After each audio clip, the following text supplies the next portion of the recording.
Good morning all of you. आज हम security analysis and portfolio management की 5th lecture की क्लास ले रहे हैं। जो हमने अभी तक 1 to 4 लेक्चर्स के अंदर पढ़ा वो हमने इन्वेस्टमेंट और सेविंग्स के रिगार्डिंग चीज़ों को पढ़ा था। अब जो हमारा मॉड्यूल है या जो भी हम कह रहे हैं कि हमारा जो नेक्स्ट टॉपिक है वो रिटर्न और रिस्क से रिलेटेड है। तो आज इसके अंदर हम लेक्चर 5th पढ़ेंगे। उसके अंदर हम पढ़ेंगे कि रिटर्न की मीनिंग क्या है और उसके कौन कौन से टाइप्स है, और साथ साथ हम कंसेप्ट पढ़ेंगे रिस्क और रिटर्न के। तो जैसे कि आप लोग स्क्रीन पे देख रहे हैं, यहाँ लिखा हुआ है कि after investing money in a project, a firm wants to get some outcomes from the project. The outcomes और the benefits that our investment generates are called returns. Wealth maximisation approach is based on the concept of future value of expected cash flows from a prospective project. जब हम किसी project के अंदर हमने अपनी money को invest कर देते हैं, है ना, किसी फर्म के अंदर, तो हम लोग क्या करते हैं कि हम उस प्रोजेक्ट से क्या चाहते हैं, कुछ आउटकम चाहते हैं। ठीक है, तो जो भी आउटकम्स होते हैं या जो भी बेनिफिट्स होते हैं जो हमें इन्वेस्टमेंट करने के बाद जनरेट होते हैं उनको हम रिटर्न कहते हैं। अगर हमें वेल्थ मैक्सिमाइजेशन अप्रोच पे बेस हैं और उसके अंदर जो भी हमारी कंसेप्ट है फ्यूचर वैल्यू से लेकर कि हमारे एक्सपेक्टेड कैश फ्लो क्या होंगे उस पर्टिकुलर प्रोजेक्ट के अंदर, तो उसको जब हम डिटरमाइन करते हैं तो वो किससे करते हैं, हम अपने रिटर्न से। So cash flow are nothing but the earning generated by the project that we refer to as return. Since future is uncertain, so returns are associated with some degree of uncertainty. In other words, there will be some variability in generating cash flows which we call as risk. In this we discuss the concept of risk and as well as the relationship between them. अगर हम cash flow की बात करें तो cash flow ही सब कुछ नहीं होता। हम लोग ये भी देखते हैं कि उस प्रोजेक्ट से हम कितना अर्न कर रहे हैं, कितना जनरेट कर रहे हैं, तो वो क्या होता है कि वो हमारा रिटर्न होता है।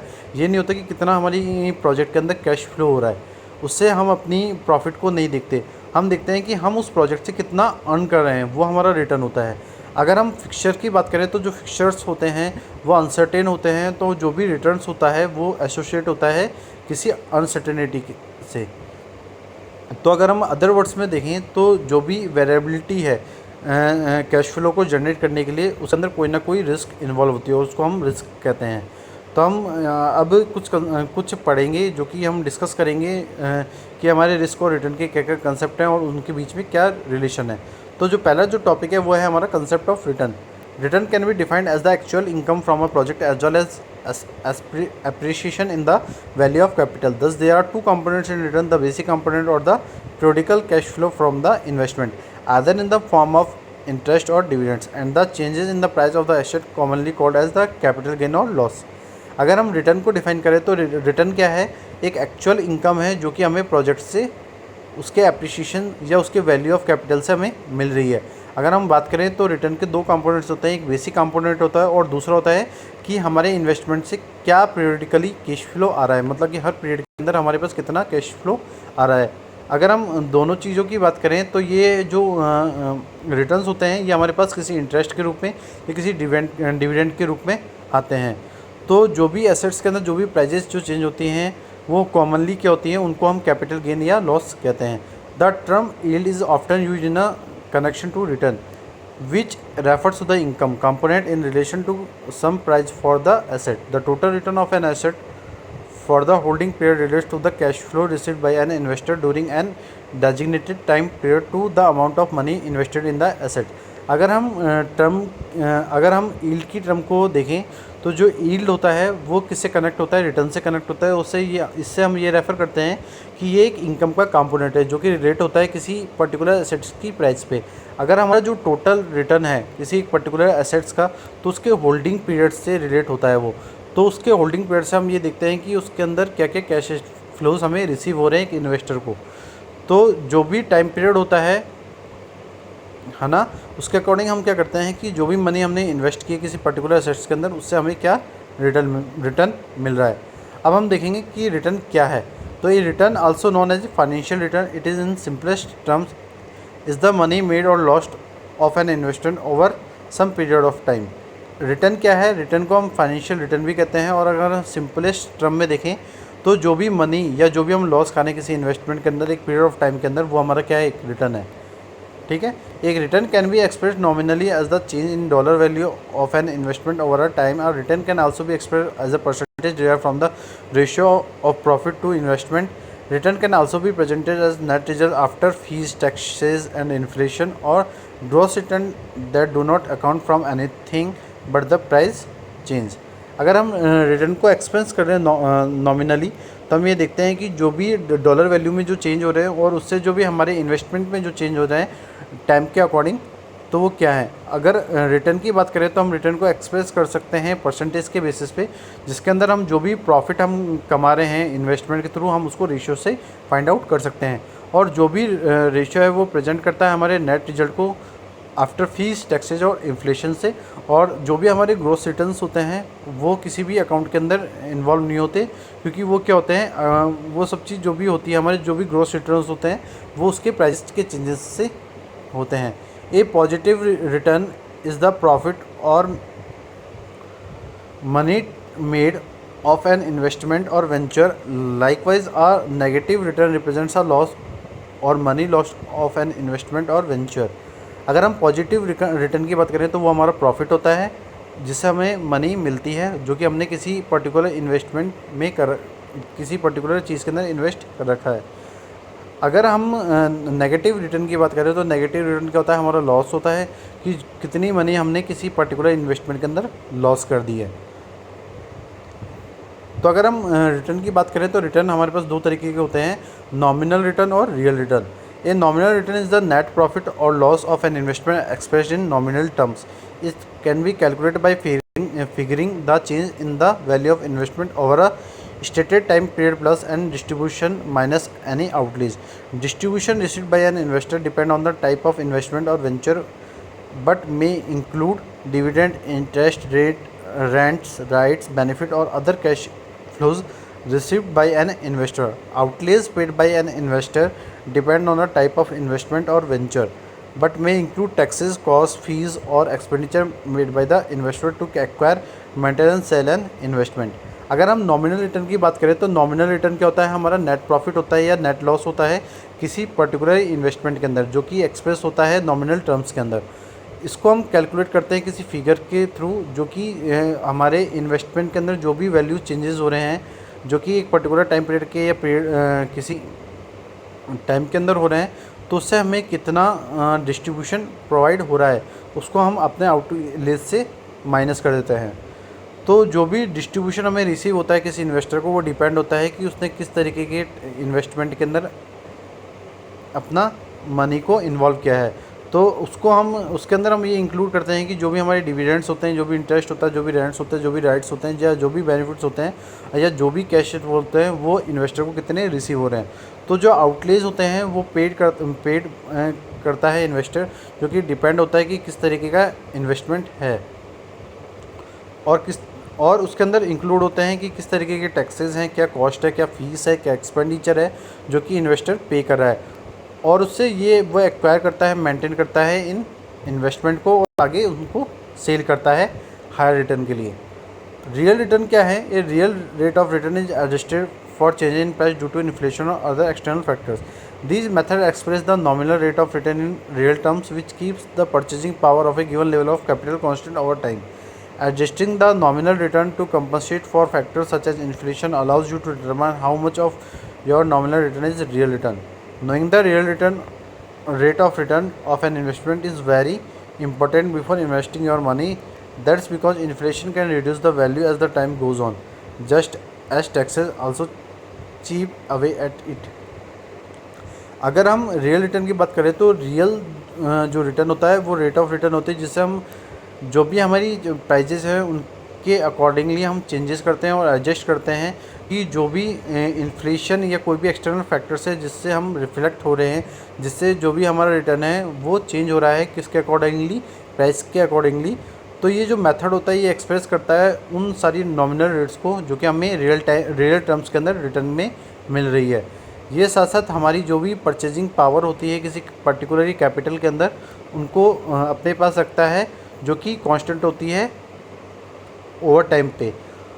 हम क्या करते हैं, जो भी हमारे नॉमिनल रिटर्न्स हैं उनको एडजस्ट करते हैं, उनको कंपनसेट करते हैं कुछ फैक्टर से, जैसे कि अगर हम देखें तो जो इन्फ्लेशन होता है उससे हम ये डिटरमाइन कर सकते हैं कि हम नॉमिनल रिटर्न हमारा नॉमिनल रिटर्न क्या होएगा हमारे रियल रिटर्न से।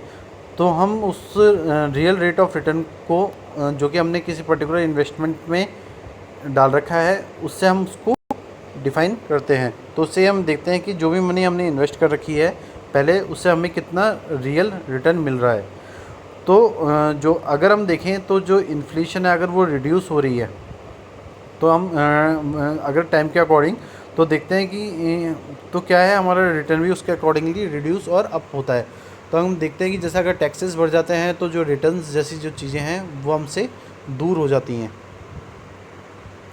Investors should also consider whether the risk involved with a certain investment is something that can tolerate given the real rate of return. Expressing rate of return in real values rather than nominal values, particularly during periods of high inflation, offers a clear picture of an investment value. अगर investor की हम बात करें तो investor ये consider करता है कि जिसके अंदर भी रिस्क इन्वॉल्व है उसके अंदर उस इन्वेस्टमेंट के अंदर ज़्यादा से ज़्यादा रिटर्न होता है उसको हमें टॉलरेट करना चाहिए हमारे रियल रेट ऑफ रिटर्न से। हम एक्सप्रेस करते हैं हमारे रेट ऑफ रिटर्न को रियल वैल्यूज से जो कि हमारे नॉमिनल वैल्यूज के ब्याह पे होते हैं। पर्टिकुलरली हम क्या करते हैं कि जो भी हमारी हाई इन्फ्लेशन पीरियड्स है उसके अंदर हम एक क्लियर पिक्चर इन्वेस्टमेंट वैल्यू के रिगार्डिंग हम बता देते हैं कि हमें किस जगह पे इन्वेस्टमेंट करना है और किस जगह पे इन्वेस्टमेंट नहीं करना है। अब हम पढ़ रहे हैं return ratios. Return ratio are a subset of financial ratios that measure how effectively an investment is being managed. They help to evaluate is the highest possible return is being generated on an investment. In general, return ratios compare the tools available to generate profit, such as the investment in assets or equity to net income the actual profit generated. अगर return ratio की बात करें, return ratio क्या है? एक financial ratio का subset है जो कि हमें उनको मेजर करने के काम आता है कि हम जो भी इन्वेस्टमेंट कर रखा है जो उसको हमने मैनेज कर रखा है उसमें हमें कितना फ़ायदा हो रहा है। तो ये हमें हेल्प करता है जो भी हमारे पॉसिबल हाईएस्ट पॉसिबल रिटर्न से उनको इवेल्यूएट करने के लिए, और जिससे कि हम जो भी हमने इन्वेस्टमेंट जनरेट कर रखा है उसके थ्रू। अगर हम जनरल वे में बात करें तो जो रिटर्न रेशियो है वो कंपेयर करता है, वो एक टूल है जिसकी हमारे पास हमने कितना प्रॉफिट जनरेट किया है और कितने हमने मनी को हमने किसी एसेट्स के अंदर या इक्विटी के अंदर इन्वेस्ट किया है, क्या हमारी नेट इनकम है, क्या हमारा एक्चुअल प्रॉफिट हमने जनरेट किया है। Return ratio make the comparison by dividing selected और टोटल एसेट्स और equity into net income. The result is a percentage of return per dollar invested that can be used to evaluate the strength of the investment by comparing it to benchmark like the return ratios of similar investment companies, industries or market. For enhance return of capital, ROC means the recovery of the original investment. अगर हम return ratios की बात करें तो वो हम इसलिए बनाते हैं क्योंकि हम कंपेयर कर सकें कि हमने कितना रिटर्न एक्चुअली में लिया है। तो हम क्या करते हैं कि जो भी हमारे टोटल एसेट्स हैं और जो भी हमारी इक्विटी है उनको हम डिवाइड कर देते हैं तो हमारे और उसको मल्टीप्लाई कर देते हैं हमारी नेट इनकम से, तो हमारे पास रिटर्न रेशियो आ जाता है। अगर इसके रिजल्ट में हम देखें तो जो भी परसेंटेज होता है किसी रिटर्न का वो उसके इन्वेस्टमेंट पे डिपेंड करता है कि हमने कितना डॉलर उस पर इन्वेस्ट किया, और उसके बिहाफ पे हम इवैल्यूएट करते हैं इन्वेस्टमेंट की स्ट्रेंथ को, जो कि हमें कंपेयर करता है हमारे बेंचमार्क्स को, जो कि हमारे किससे रिलेटेड होता है, रिटर्न रेशियो से रिलेटेड होते हैं जो हमने सिमिलर इन्वेस्टमेंट के अंदर या कंपनीज़ के अंदर या इंडस्ट्री के अंदर या मार्केट के अंदर कर रखे हैं। तो हम ये देखते हैं कि जो भी रिटर्न ऑफ कैपिटल होता है उसका मीन ये होता है कि हम ओरिजिनल इन्वेस्टमेंट से रिकवर हो रहे हैं। नेक्स्ट है हमारा return on investment. A percentage return is a return expressed as a percentage, it is known as the return on investment. ROI is the return per dollar invested. ROI is the calculator by dividing the dollar return by the dollar initial investment. The ratio is multiplied by 100 to get a percentage. Assuming a $200 return on 1 lakh investment, the percentage return of ROI is $200 divided by $1000 into 100। तो मतलब 20% का हमारे पास क्या हो रहा है, return हो रहा है उस पर्टिकुलर इन्वेस्टमेंट के। तो हम बात करें कि रिटर्न ऑफ इन्वेस्टमेंट क्या होता है, तो जब हम किसी पर्टिकुलर रिटर्न की परसेंटेज निकालते हैं और उसको एक्सप्रेस करते हैं कि परसेंटेज की टर्म में, तो उसको हम रिटर्न ऑन इन्वेस्टमेंट कहते हैं। जो रिटर्न ऑन इन्वेस्टमेंट होता है वो पर्टिकुलरली किसी पर डॉलर पे इन्वेस्टमेंट करने से हमें मिलता है। जो आरओआई है वो उसको कैलकुलेट करते हैं हम डॉलर के रिटर्न से, और जो भी हमारा डॉलर है और डॉलर है जो भी हमने इनिशियल इन्वेस्टमेंट कर रखा है, तो हम देखते हैं कि जो रेशियो है उसको मल्टीप्लाई हम करते हैं 100 से, क्योंकि हमें जो भी रिटर्न चाहिए होता है वो परसेंटेज में चाहिए होता है। तो अगर हम ये एज्यूम करें कि अगर हमें $200 रिटर्न मिल रहा है जब हमने 1000 डॉलर इन्वेस्ट किया था, तो हमारा रिटर्न ऑन इन्वेस्टमेंट क्या होएगा। मेरा क्वेश्चन क्या है यहाँ पे, एक एग्जांपल ये है कि मैंने किसी पर्टिकुलर चीज़ के अंदर $1000 इन्वेस्ट किया और उससे मुझे $200 रिटर्न हो रहे हैं, तो मेरी आरओआई क्या होगी। तो हम लोग इसको कैसे कैलकुलेट करेंगे कि हमारा रिटर्न कितना है। तो हमारा रिटर्न कितना है $200, उसको हम डिवाइड कर देंगे कि हमने कितना इनिशियल इन्वेस्टमेंट किया था। तो हमने कितना इन्वेस्टमेंट किया था $1000, तो उसको हम डिवाइड में कर देंगे और उसको किससे मल्टीप्लाई कर देंगे 100 से। मल्टीप्लाई 100 से इसलिए कर रहे हैं क्योंकि हम उसकी क्या निकाल रहे हैं, परसेंटेज निकाल रहे हैं। तो हम परसेंटेज किसके अंदर निकालते हैं, रिटर्न ऑन इन्वेस्टमेंट के अंदर। तो उसको जब हम मल्टीप्लाई करेंगे 100 से तो हमारे पास कितना आ जाएगा 20%। तो हमारे इसका मतलब ये हुआ कि हमने $1000 को इन्वेस्ट करने से हमें कितना परसेंट का रिटर्न हो रहा है, उस 20% का रिटर्न हो रहा है। नेक्स्ट हम पढ़ रहे हैं return on equity. Return on equity is profitability ratio figured as net income divided by average shareholder equity that measure how much net income is generated per dollar of stock investment. If a company makes $10,000 in net income for the year and the average equity capital of the company over the same time period is 1 lakh rupee, the ROE is 10%. अगर हम next बात करें हम return on equity, जिसको हम ROE कहते हैं, ये एक प्रॉफिटेबिलिटी रेशियो होता है जिसको हम फिगर करते हैं किससे, हमारी नेट इनकम को, जिसको हम डिवाइड करते हैं हमारे एवरेज शेयर होल्डर इक्विटीज़ को, जिससे हम ये मेजर करते हैं कि हमारी नेट इनकम कितनी जनरेट हो रही है हमारे पर डॉलर स्टॉक में इन्वेस्ट करने से। तो जैसे कि हम देख रहे हैं कि अगर किसी कंपनी ने $10,000 नेट इनकम पर ईयर बनाई है और उसका जो एवरेज इक्विटी कैपिटल है किसी कंपनी का वो सेम टाइम पीरियड में कितना है, $1,00,000, तो हमारी आरओई क्या होएगी। तो $10,000 को हम किससे डिवाइड कर देंगे, हमारे $1,00,000 से, और उसको 100 से मल्टीप्लाई कर देंगे, तो हमारे पास क्या आ जाएगा, आरओई जो होएगा हमारा 10%।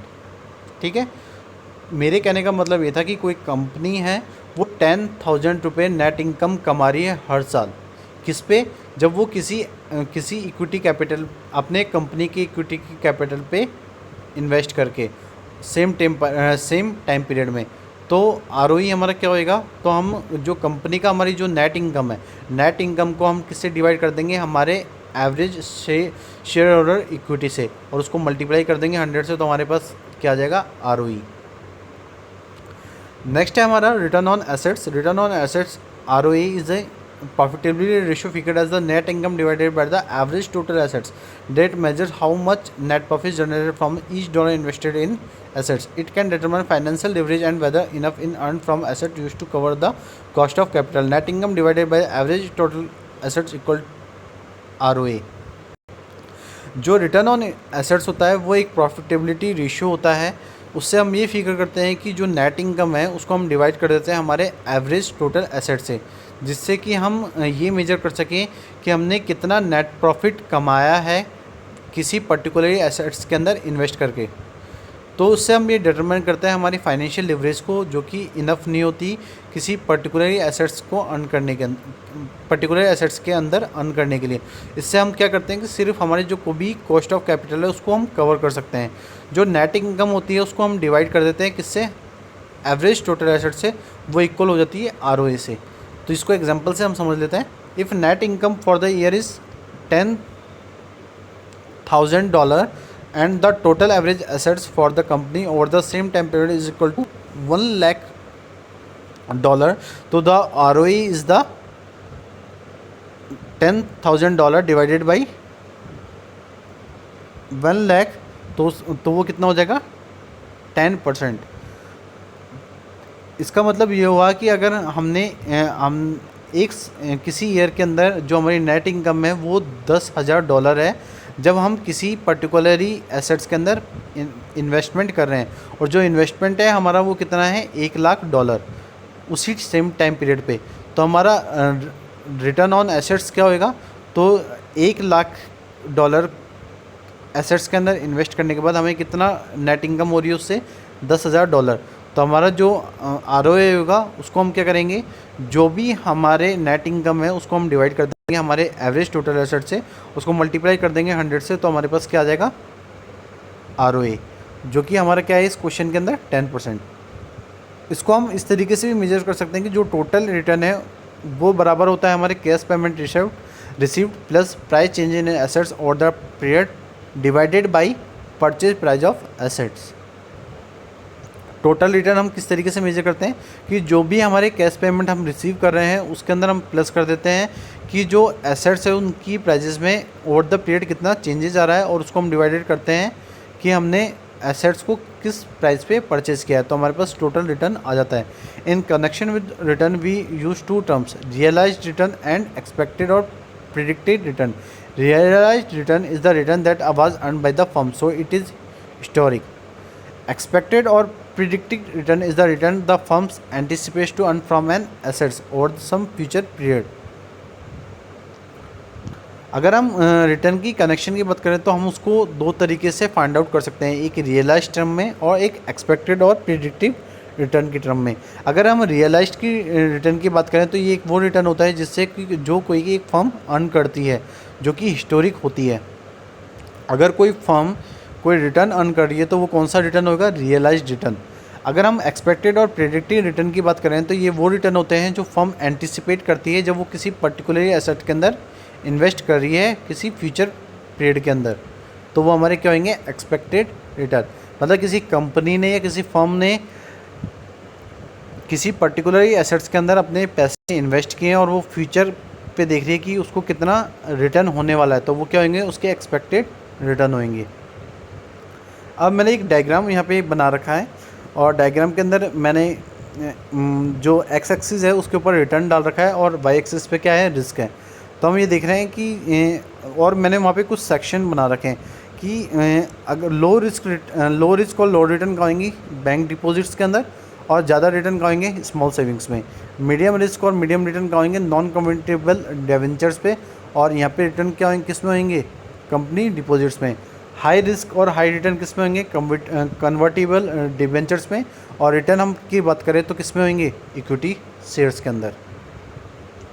अब बात करें हम सोर्सेज ऑफ रिटर्न के। The return from the stock includes both current income and capital gain caused by the appreciation of the price. The income and capital gain are expressed as a percentage of money invested in the beginning. The historical returns are derived from the cash flow received as per as the price changes that occur during the period of holding stock or any asset. The income flow is dividend he received during the holding period. अब हम कुछ sources पढ़ रहे हैं return की। तो अगर हम रिटर्न की बात करें तो रिटर्न क्या है कि जो कि हमें स्टॉक से मिलता है, और वो किस चीज़ को इंक्लूड करता है? हमारी करंट इनकम और कैपिटल गेन को, जो कि कॉज होते हैं किससे? प्राइजेस के एप्रिसिएशन से। जो इनकम होती है और जो कैपिटल गेन होता है वो एक्सप्रेस करता है कि हमने कितनी मनी इन्वेस्ट करी है बिगनिंग के अंदर। तो जो हिस्टोरिकल रिटर्न्स होते हैं वो किससे ड्राइव होते हैं कि हम कैश इनफ्लो कितना रिसीव कर रहे हैं किसी पर्टिकुलर होल्डिंग स्टॉक के अंदर पीरियड के चेंजेस होने से कि प्राइस में कितना चेंजेस हो रहा है, या किसी पर्टिकुलर एसेट्स के अंदर हमने कितना पैसा इन्वेस्टमेंट कर रखा है और उस एसेट्स की क्या हो रही है? प्राइजेस धीरे धीरे क्या हो रही है? डे बाय डे चेंजेस हो रही है या पीरियडिकली चेंज हो रही है, तो उससे हमें कितना कितना कैश इनफ्लो रिसीव हो रहा है, तो वो हमारी क्या होती है? Historical returns. तो जो भी इनकम का फ्लो होता है वो क्या होता है कि हमने होल्डिंग पीरियड के अंदर कितना डिविडेंड रिसीव किया है, वो हमारी क्या होती है? Income flow. हम बात कर रहे थे सोर्स की, तो जो हमारा पैरा है वो है द एंटिसिपेटेड रिटर्न।